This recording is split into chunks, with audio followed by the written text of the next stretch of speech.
This video isn't for everyone. It's for the person who's sick of living a medium life. For the one who feels quietly, almost painfully, that you were made for more than repeating the same year in different clothes. For the one who looks around and senses the gap, who you are today, versus who you know you could become if you stopped negotiating with fear. If you found this, I don't call it an accident. Not because I'm trying to sound mystical, because life has a pattern. When something inside you is ready to wake up, you start coincidentally running into the right words, the right people, the right moments. It's like your deeper self begins pulling you toward the mirror. And if that irritates you, good. Irritation is often the first sign that the truth is close. There's something you've tried to silence for years, but it still pulses. A hunger, a calling, a refusal to accept that this is all you get. And I'm going to say something most people can't handle without making excuses. You are the one responsible for your life. Not your circumstances, not the economy, not your family, not your past, not the government, not fate. You. That sentence hits people like a slap because it destroys the most comforting drug on earth. Blame. Blame is soothing. Blame says, it's not my job. But here's the twist. If the responsibility is yours, then the power is yours too. If you created the results you're living with today, then you can create new results tomorrow. And I'm not talking about fake positivity. I'm talking about a law you can observe. Your mind shapes your reality. Your relationships, your bank account, your body, your career, none of these are random.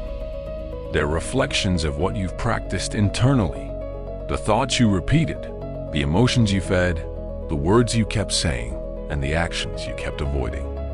So let me ask you, how many times have you promised yourself you'd change?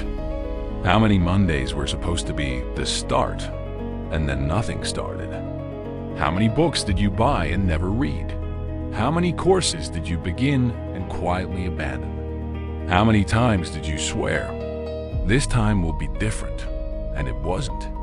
I'm not judging you. I'm naming a pattern. Because once you can see the pattern, you can finally break it.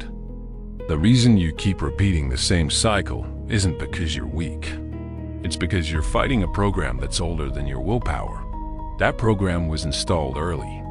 Childhood is a factory for beliefs. Every rejection, every humiliation, every moment you felt less than, every time love felt conditional, it wrote code into your nervous system. Then life kept reinforcing it. And now, as an adult, you call it my personality, when it's often just a survival strategy that overstayed its purpose. So you try to change with motivation. You try to change with hype.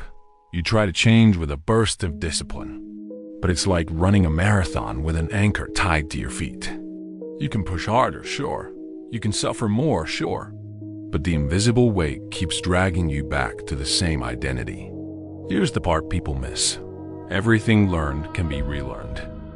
Everything programmed can be reprogrammed. The person you were doesn't have to be the person you remain. Even the person you are today is not a life sentence. It's a snapshot. Now imagine the most powerful version of you, not the version your parents wanted, not the version society rewards, not the version that gets applause, the version your soul recognizes. How does that person wake up? How do they move through the world? How do they speak? How do they respond to pressure? What relationships do they tolerate? What work do they do? How do they treat their body? How do they stand when nobody is watching? That person is not a fantasy.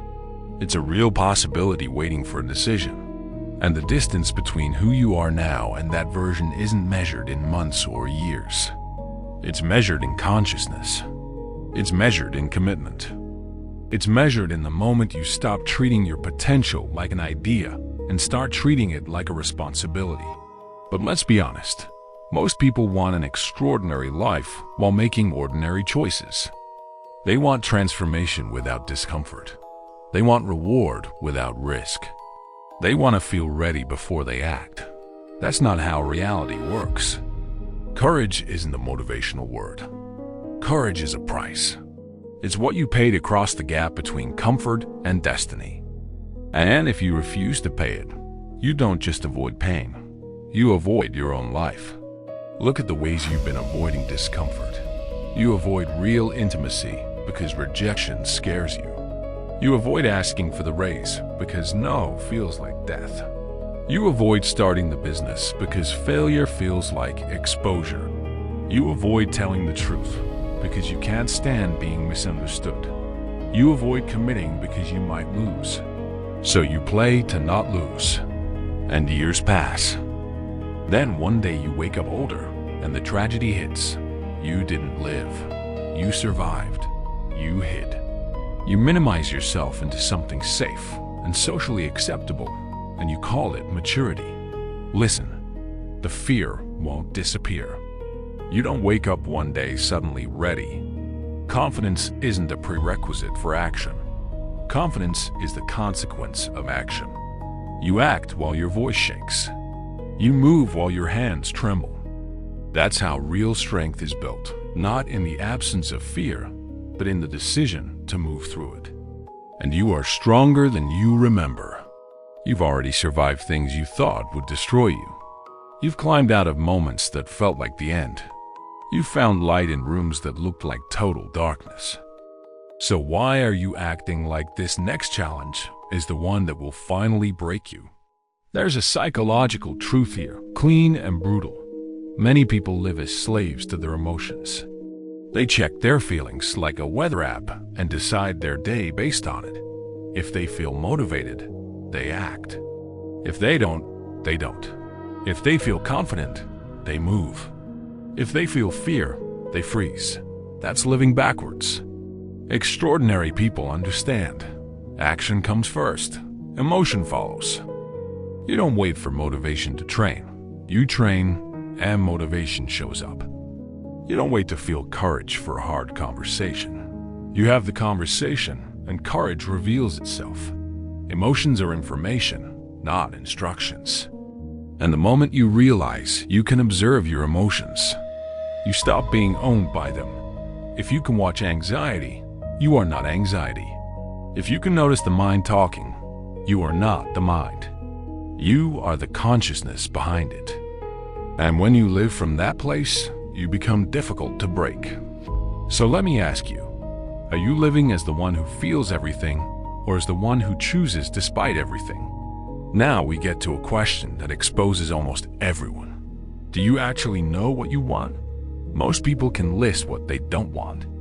They can describe the pain, the frustration, the disappointment. But ask them where they're going, and it gets foggy. That's like getting into a taxi and saying, "Take me away from here." The driver asks, "Where?" And you say, "I don't know, just not here." You'll burn time, energy, and money in circles. If you want to win, clarity is not optional. Define what you want with ruthless precision, not what seems realistic, not what seems possible, what you truly want, the desire you're afraid to admit because it's too big for the version of you that's been playing small. And then go deeper. Why do you want it? Because the what gives direction, but the why gives fuel. When the path gets hard, and it will when you want to quit, and you will, your why is what keeps you standing. Your why can't be shallow. I want money. I want fame. That won't hold you when life squeezes you. Your why has to be connected to something that hits your chest, giving your family a better life, proving to yourself you can become what you respect, honoring sacrifices, building a legacy, living at your maximum potential. Growth isn't a straight line. It's pressure and darkness and resistance. A seed grows in darkness before it touches light. A diamond is formed under extreme pressure before it reveals its brilliance. A butterfly fights its way out of a cocoon, and that struggle strengthens its wings. So know your hardest moments aren't destroying you. They're forging you into someone who can carry what you've been asking for.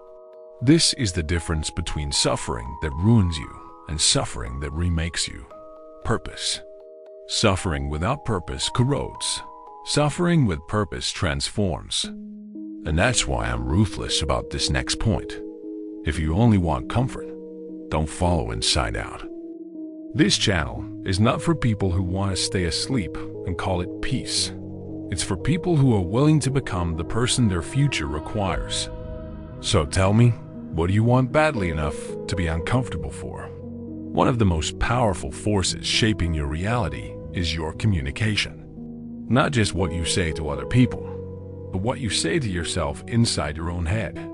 Because every word is a seed. Every repeated thought is a command. Every sentence you speak about yourself becomes a mold your life starts filling. Pay attention to your language. Do you talk like this? I'm stupid. I can't.